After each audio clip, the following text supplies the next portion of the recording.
Hello friends, आप सभी का अपने यूट्यूब चैनल पर हार्दिक स्वागत है। ये पार्ट 2 है। अगर आपने पार्ट 1 इसका नहीं देखा है तो इस वीडियो के डिस्क्रिप्शन बॉक्स में लिंक प्रोवाइड किया गया है, जहाँ पर आप कमेंट्स करते हैं वहाँ पर आसानी से आपको लिंक मिल जाएगा। इससे पहले आप 1 से लेकर 50 क्वेश्चन का आंसर आप मिलान कर लीजिएगा, जिससे कि पता चल जाए कि आपके कितना यहाँ पर क्वेश्चन सही हो रहे हैं। उसके बाद ये पार्ट 2 देखना शुरू करिएगा। पहले पार्ट में हमने आपको 1 से लेकर 50 तक के क्वेश्चन के आंसर आपको दिए हैं। इसमें आपका 51 से लेकर 100 तक के आंसर आपको मिलने वाले हैं। तो यहाँ पर शुरुआत करते हैं।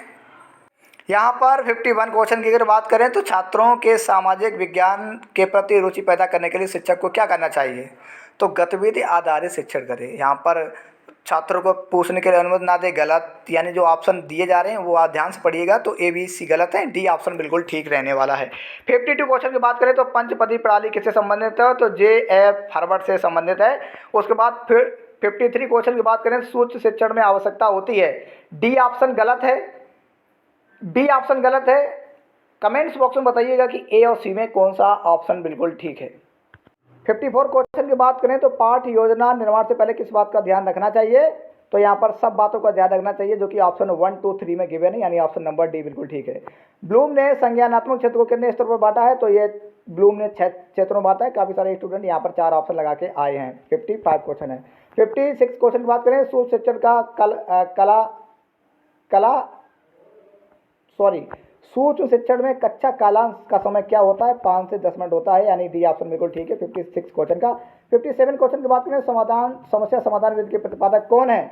तो समस्या समाधान विधि के प्रतिपादक काफ़ी सारे स्टूडेंट को यहाँ डाउट है कि सुकरात लगाएं कि किलपैट्रिक लगाएं। एडम्स नहीं है, प्लेटो नहीं है। आप बताइएगा कि आप इसका क्या आंसर लगा के आए हैं, किलपैट्रिक लगा के आए हैं कि सुकरात लगा के आए हैं। 58 क्वेश्चन की बात करें तो आगमन विधि के प्रतिपादक कौन है? तो आगमन बिल्कुल अरस्तु ऑप्शन बिल्कुल ठीक है, डी ऑप्शन बिल्कुल ठीक रहने वाला है। उसके बाद अगर प्लेटो गया तो प्लेटो निगमन हो जाता, यानी 58 क्वेश्चन का डी ऑप्शन बिल्कुल ठीक है। पाठ्यक्रम के क्षेत्र में शामिल हैं तो यहाँ पर दोनों क्रियाएं शामिल होती हैं, यानी 59 क्वेश्चन का सी ऑप्शन बिल्कुल ठीक रहने वाला है।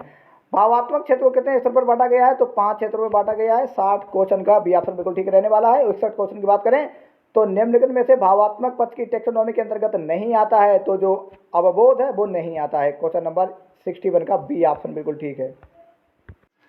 62 क्वेश्चन की बात करें तो इकाई योजना का गुण कौन सा नहीं है? इसमें संपूर्ण विषय की इकाई नहीं माना जाता। क्वेश्चन ऑप्शन नंबर बी बिल्कुल सही है, यानी 62 का। उसके बाद 66 क्वेश्चन की बात करें तो पाठ योजना में सबसे अधिक महत्व किसका है? तो यहाँ पर पाठ योजना में सबसे अधिक महत्व अगर है तो यहाँ पर शिक्षार्थी का, यानी स्टूडेंट का है। उसके बाद निम्नलिखित में से पंचपदी उपागम का सोपान नहीं है, तो यहाँ पर जो पुनरावृत्ति है वो सोपान इसका नहीं है। 64 क्वेश्चन। 65 क्वेश्चन की अगर बात करें तो सूक्ष्म शिक्षण का प्रारंभ किस देश में हुआ? तो बिल्कुल यूनाइटेड स्टेट ऑफ अमेरिका में हुआ, ऑप्शन नंबर ए बिल्कुल ठीक है। 66 क्वेश्चन की बात करें तो सूक्ष्म शिक्षण की शुरुआत कब हुई? तो 1963 में हुई, अमेरिका में। 66 का ऑप्शन नंबर ए बिल्कुल ठीक है। पाठ योजना के स्तर पूर्व क्रिया, अंत क्रिया व पश्च क्रिया को कितने निर्धारित किया? तो यहाँ पर ये क्वेश्चन आपको बहुत जल्द कमेंट्स बॉक्स में इसका आंसर, जहाँ पर आप कमेंट करते हैं वहाँ पर या फिर इस वीडियो के डिस्क्रिप्शन बॉक्स में आंसर दिया जाएगा। आप इसका क्या सही आंसर आपके अनुसार क्या रहने वाला, आप कमेंट्स बॉक्स में कमेंट करके जरूर बताइए, या आप बताइएगा कि आप इसका क्या आंसर लगा के आए हैं। इसके बाद 68 क्वेश्चन की बात करें तो संज्ञानात्मक क्षेत्र का अंतिम उद्देश्य क्या होता है? तो संज्ञानात्मक क्षेत्र का अंतिम उद्देश्य की अगर बात करें तो यहाँ पर अनुप्रयोग होता है, यानी डी ऑप्शन बिल्कुल ठीक रहने वाला है। क्वेश्चन नंबर 69 की अगर बात करें तो एक अच्छे उपलब्ध परीक्षण की क्या विशेषता होती है? तो वैधता, विश्वसनीयता, ये सब होती है, यानी तीनों ऑप्शन ठीक है, यानी डी ऑप्शन बिल्कुल ठीक है। 70 क्वेश्चन की बात करें तो कक्षा में शिक्षक का व्यवहार कैसा होना चाहिए? तो ये प्रजातांत्रिक होना चाहिए, यानी डेमोक्रेटिक होना चाहिए। निरंकुश और कठोर बिल्कुल नहीं होना चाहिए, यानी 70 क्वेश्चन का ये ऑप्शन बिल्कुल ठीक है। एनसीईआरटी उपागम को अन्य किस नाम से जानते हैं?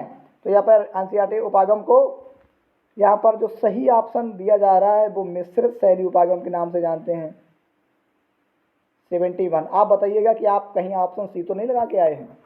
72 क्वेश्चन की बात करें तो सामाजिक विज्ञान में निम्नलिखित में से कौन सी परीक्षा छात्रों के स्वतंत्र चिंतन के मूल्यांकन का अवसर प्रदान करती है? तो यहाँ पर जो निबंधात्मक परीक्षा होती है वो स्वतंत्र चिंतन का अवसर प्रदान करती है। 72 का बी ऑप्शन बिल्कुल ठीक है।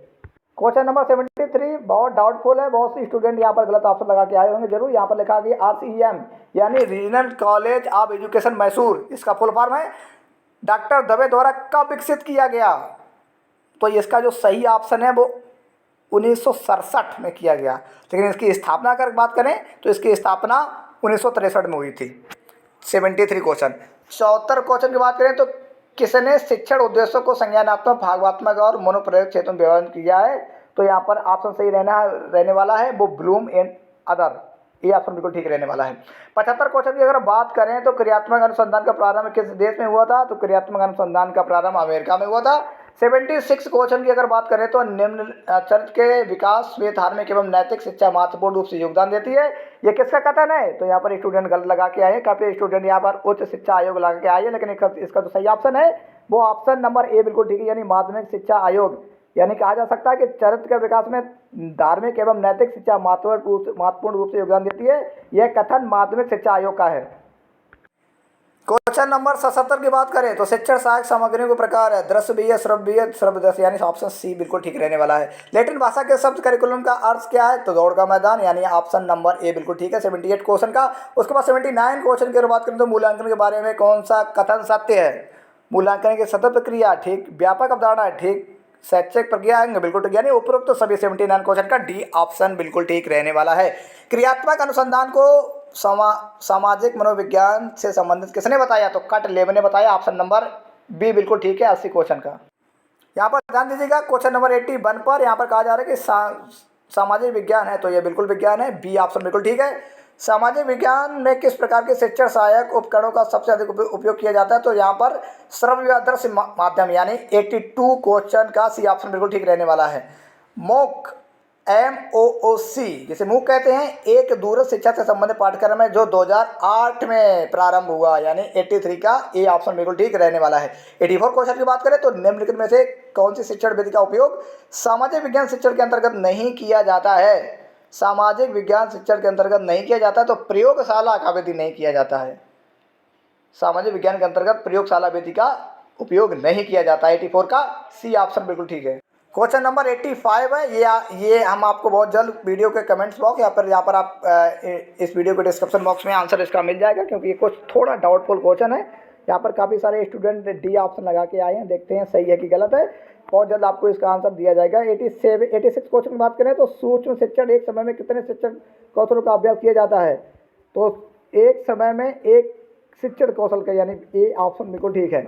उसके बाद 87 क्वेश्चन की बात करें तो सूक्ष्म शिक्षण कक्षा के आकार और समय को कम करके शिक्षण करने की विधि है, ये किसका कथन है? ये एलन का कथन है, यानी सूक्ष्म शिक्षण एलन से संबंधित भी है। 87 का एक ए ऑप्शन बिल्कुल ठीक रहने वाला है। 88 क्वेश्चन की अगर हम बात करें तो यहाँ पर कहा जा रहा है कि ब्लूम टैक्सोनॉमी के अंतर्गत शिक्षण उद्देश्य है ज्ञान, बोध, प्रयोग सब कुछ है, यानी 88 क्वेश्चन का डी ऑप्शन बिल्कुल ठीक रहने वाला है। 89 क्वेश्चन की अगर बात करें तो पाठ योजना में छात्रों द्वारा किन शक्तियों का प्रयोग की जाती है? तर्क, चिंतन, कल्पना, यानी सभी का किया जाता है, यानी 89 क्वेश्चन का डी ऑप्शन सही रहने वाला है। 90 क्वेश्चन देखते हैं। सामाजिक विज्ञान से संबंधित समसामयिक विषय का ज्ञान दिया जा सकता है, यानी प्रश्नोत्तरी, दैनिक विश्लेषण, वाद विवाद, यानी उपरोक्त सभी, यानी 90 क्वेश्चन का डी ऑप्शन बिल्कुल ठीक रहने वाला है। 91 क्वेश्चन की बात करें तो सामाजिक विज्ञान के अध्यापक का सबसे अधिक आवश्यक गुण कौन सा है? सबसे अधिक अगर आवश्यक गुण, सामाजिक विज्ञान के अध्यापक का सबसे आवश्यक गुण कौन सा है? तो इसका जो सही ऑप्शन रहने वाला है वो ऑप्शन नंबर डी रहने वाला है। क्वेश्चन नंबर 92 की अगर बात करें तो मानचित्र कैसी शिक्षण सहायक सामग्री, यानी what kind of teaching aids are map जो है किस प्रकार की सहायक सामग्री है? तो मैप केवल विजुअल, यानी दृश्य प्रकार की सहायक सामग्री, यानी 92 क्वेश्चन का बी ऑप्शन बिल्कुल सही रहने वाला है। 93 क्वेश्चन की बात करें तो सामाजिक विज्ञान में कौन सा TLM प्रयुक्त नहीं होता है? तो यहाँ पर नेपियर पट्टी का प्रयोग नहीं होता है, यानी 93 का डी ऑप्शन बिल्कुल ठीक है। उसके बाद क्वेश्चन नंबर 94 की अगर हम बात करें तो राष्ट्रीय स्तर पर विद्यालय शिक्षा के पाठ्यक्रम को तैयार कौन करता है? तो CRT करता है, यानी क्वेश्चन नंबर 94 का सी ऑप्शन बिल्कुल ठीक रहने वाला है। यहाँ पर अगर आप ऑप्शन नंबर डी के बारे में कुछ जानते हैं तो कमेंट्स बॉक्स में कमेंट करके ज़रूर बताइएगा कि जो नेपा होता है NIEPA, ये किससे संबंधित होता है? अगर आपको इसके बारे में जानकारी है तो आप कमेंट्स बॉक्स में कमेंट करके जरूर बताइएगा। 94 क्वेश्चन का वैसे क्वेश्चन की बात करें तो सी ऑप्शन बिल्कुल ठीक रहने वाला है। क्वेश्चन नंबर 95 की अगर बात करें तो सामाजिक विज्ञान शिक्षण में शिक्षण सहायक सामग्री का प्रयोग किसके लिए होता है? पाठ को लंबा करता है, छात्र उभरने लगते हैं, ये दोनों कथन गलत हैं। यानी 95 का सी क्वेश्चन 95 का सी ऑप्शन बिल्कुल ठीक है। क्वेश्चन नंबर 96 की अगर बात करें तो सामाजिक अध्ययन विषय सामाजिक विज्ञान विषय से किस प्रकार भिन्न है। तो यहाँ पर विषय वस्तु निम्न है, यानी ऑप्शन नंबर सी बिल्कुल ठीक रहने वाला है। 97 की बात करें तो सामाजिक विज्ञान के पाठ्यक्रम निर्माण का आधार क्या है, तो समाज दर्शन मनोविज्ञान सभी कुछ है, यानी 97 का डी ऑप्शन बिल्कुल ठीक रहने वाला है।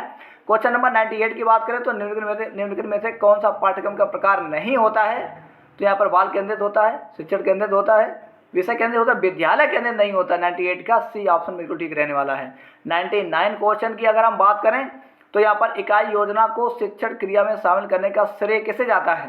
तो यहाँ पर HC मोरिसन को जाता है, यानी 99 का ए ऑप्शन ठीक रहने वाला है। यानी फाइनली लास्ट क्वेश्चन की अगर बात करें तो कहानी कथन विधि से बालकों में विकास किसका होता है, इमेजिनेशन का होता है।